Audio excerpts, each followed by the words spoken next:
Hi guys, I'm Andy with WebGardener.com, and today I'm going to go over a comparison of CPU performance versus GPU performance when rendering in 3D modeling programs like Blender.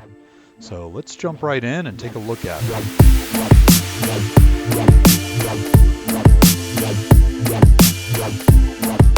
Alright, so I have loaded up Blender here, and I just wanted to kind of go over some of the settings and configurations we can take a look at when dealing with it. Now by default, you can see over here on the right side, it's automatically going to use the CPU. And if you notice, mine is also showing GPU compute. You won't actually see that without making a quick change. And to do that, it's pretty simple. We just come up here to File and go down to User Preferences. And then right here in User Preferences, we want to go to the System tab all the way at the end. Scroll down a little bit, and then right here under Compute Devices, we want to select CUDA if you've got an NVIDIA graphics card. I'm obviously running two 980, so I'm going to say I want to use both of them if possible. Once we're finished with that, go ahead and hit Save User Settings, and we'll jump back into the next part. So this is a ukulele I did. It's actually a tutorial, which I will link in the description below so you can kind of take a look on how to make this.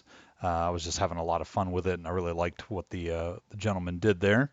But what we're going to do is go ahead and just switch over, and I'm going to start by showing this scene. We'll just set up this angle right here. Rendered by the CPU. We're going to switch it to 1920 by 1080, and we're going to go ahead and render that at max resolution.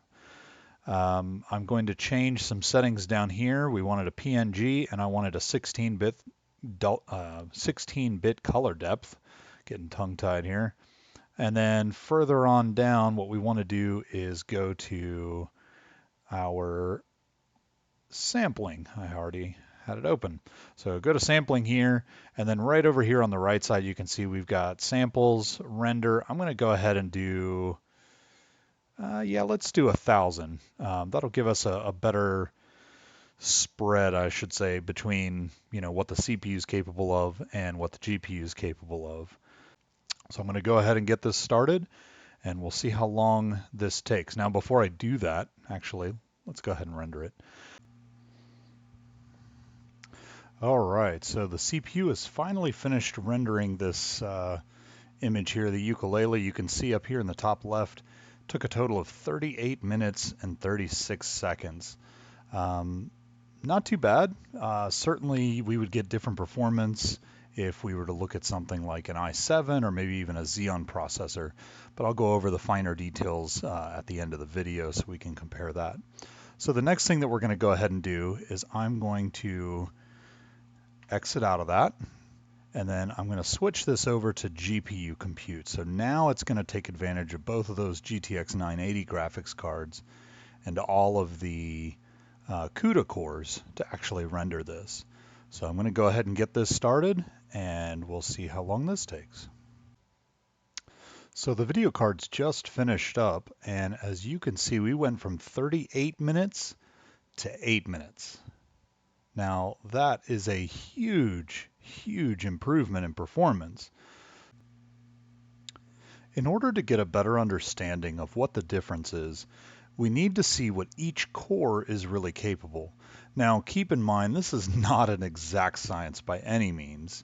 However, for this example, I'm just going to assume that all of the Windows background processes and services that are running are evenly distributed across all of the CPU cores, and therefore are more or less negligible in these calculations.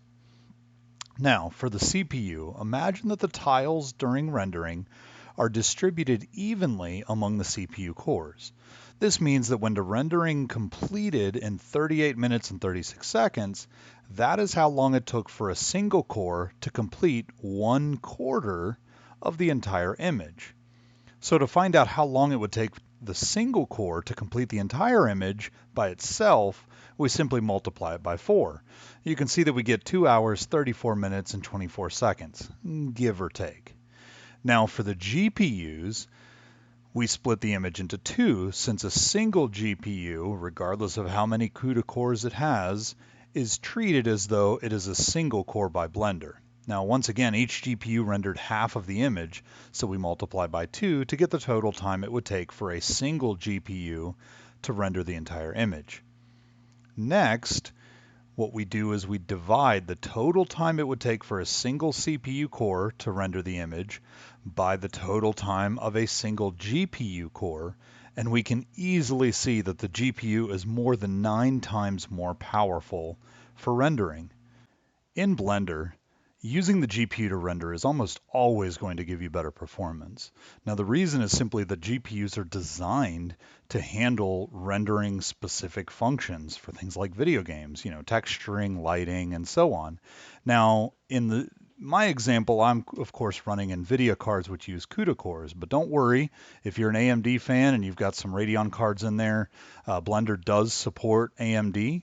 In the user preferences setting, instead of CUDA, you're going to see OpenCL option, and just select that, and then you can choose your video card. But what about professional cards? A lot of people assume that because they're so much more expensive that they're going to be more performant. But that's not the case in Blender. Blender was designed using more general GPU features. So they didn't take advantage of any CUDA or OpenCL specific functions or features, which means there really isn't much of a difference. Now, in some cases, NVIDIA is still outperforming the AMD cards. However, there's more information on Blender's website that'll get more into details. I'm not really going to go over that. And I think it just has to do with just the maturity of the drivers and things of that nature. But I can't just talk about positives, because while it is certainly impressive to see how much faster GPUs can render, there are limitations to consider. The biggest limitation is the amount of memory available on your GPU will limit the size of your scene. In my case, I've got two GTX 980s, each with 4 gigs of RAM. The problem is, each card can only access its own memory, which means I'm limited to 4 gigs of RAM, not 8. So that means that any scene that I load, if it's larger than that for processing, I have to use CPU rendering. I cannot take advantage of the GPU. That's pretty rare. I certainly don't render scenes that are that complex, but for someone who's a professional or does this semi-professionally, you could probably get to a scene that would utilize that.